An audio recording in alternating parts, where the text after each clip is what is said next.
Hello friend, best story time channel में आप सभी का बहुत बहुत स्वागत है। आज की हमारी कहानी है नालायक बेटा भाग 5।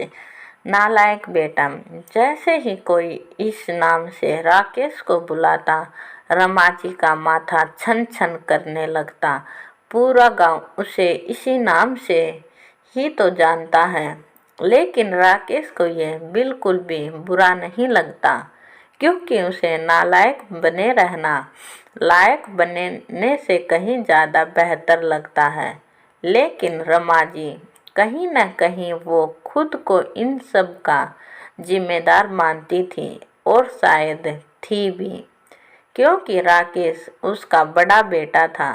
जब वो 1 सवा साल का था, तभी रमाजी को एक और बेटा हुआ, जिसके कारण वो अपने बड़े बेटे पर ध्यान ही नहीं दे पाई कि कब वो आत्मवियोग संलीनता जैसी बीमारी का शिकार हो गया।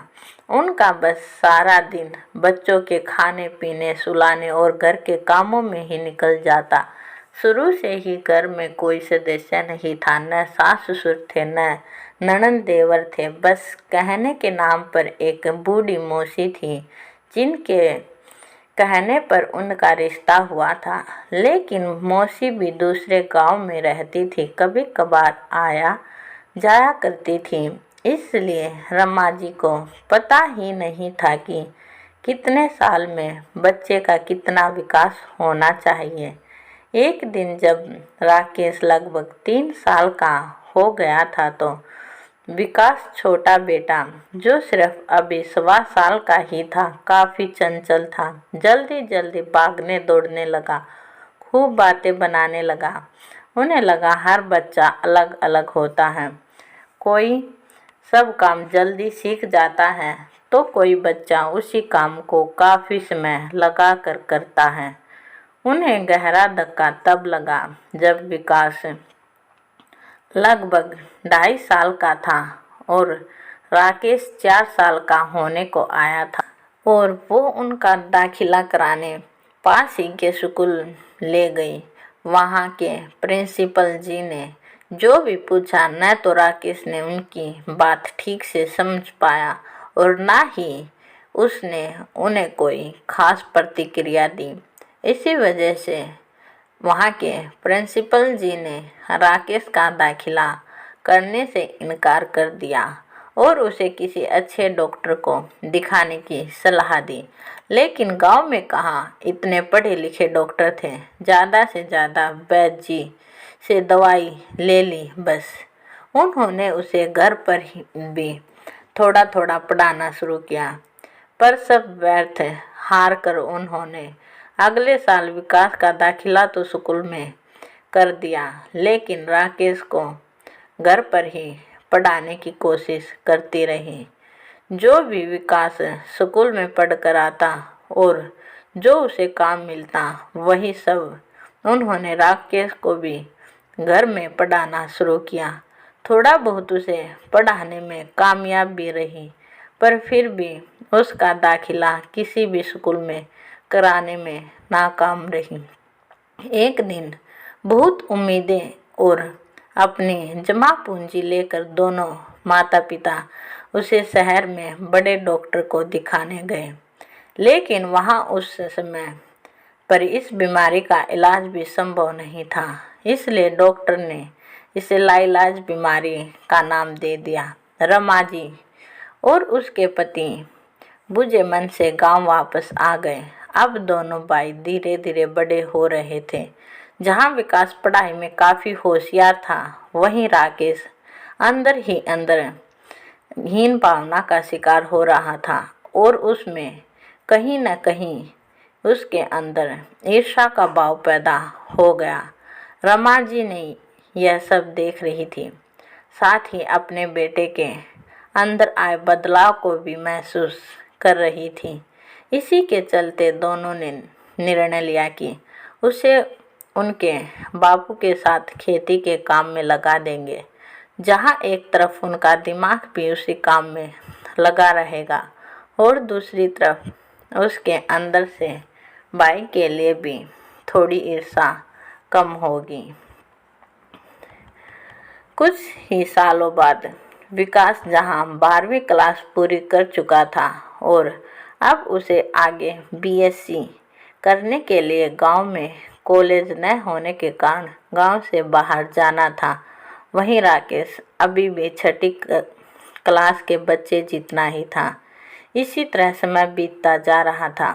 राकेश ने अब एमएससी भी कर ली थी।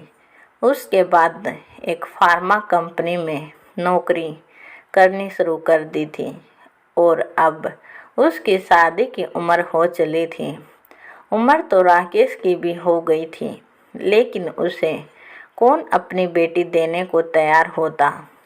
कई जगह बात भी चलाई गई, लेकिन राकेश से मिलने के बाद कोई भी दोबारा वापस आता ही नहीं। इसलिए रमा जी और उसके पति ने तय किया कि वो विकास का घर तो बसा ही दें। राकेश की बीमारी की सज़ा विकास को देना भी सही नहीं था, इसलिए एक अच्छी सी लड़की देखकर विकास की शादी कर दी गई। कुछ ही महीनों तक गांव में रहने के बाद विकास अपनी पत्नी को अपने साथ शहर ले गया। एक दिन अचानक राकेश के पिताजी की दिल का दौरा पड़ने से मौत हो गई और पूरा घर बिखर गया। विकास आया, संस्कार और 13वीं की विधि संपन्न करके विकास वापस शहर चला गया। कुछ महीने बाद गांव आता, माँ से मिलता, वापस चला जाता।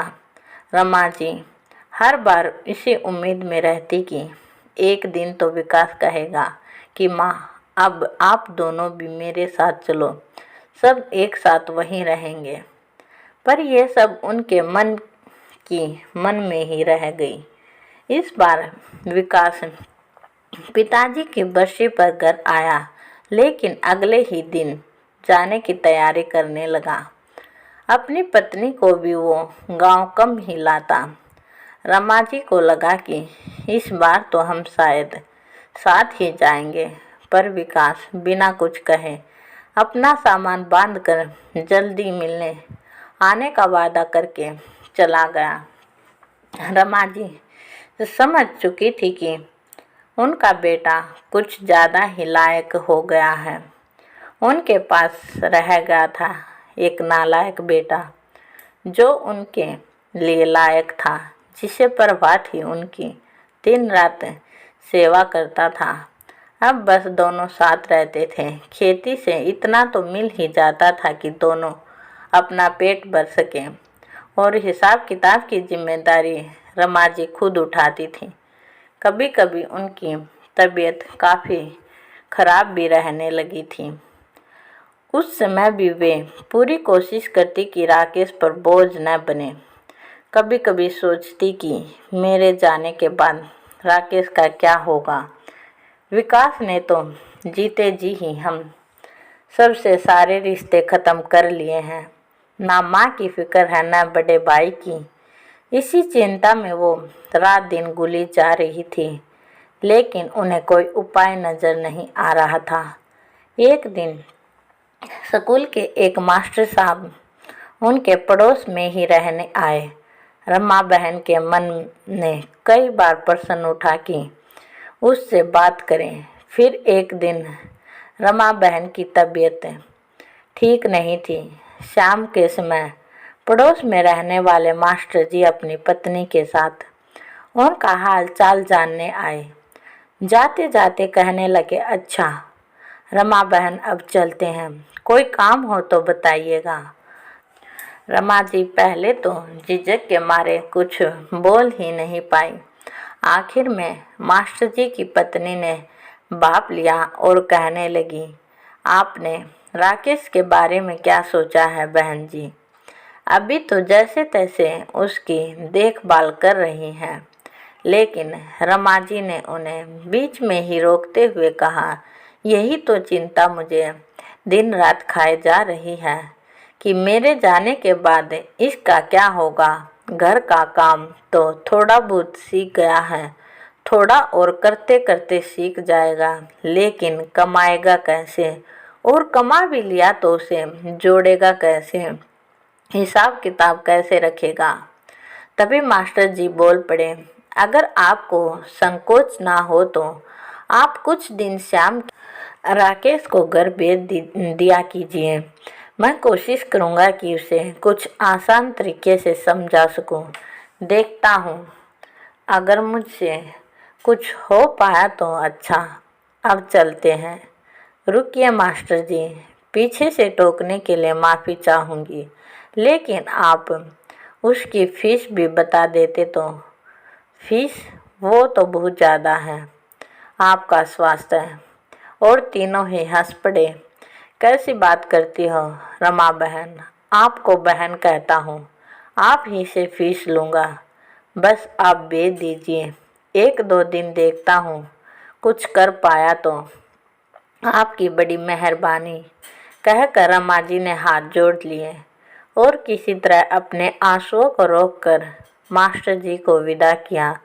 कुछ ही दिनों में धीरे धीरे राकेश थोड़ा थोड़ा हिसाब करने लगा। अब रमा जी की तबीयत भी सुधरने लगी थी।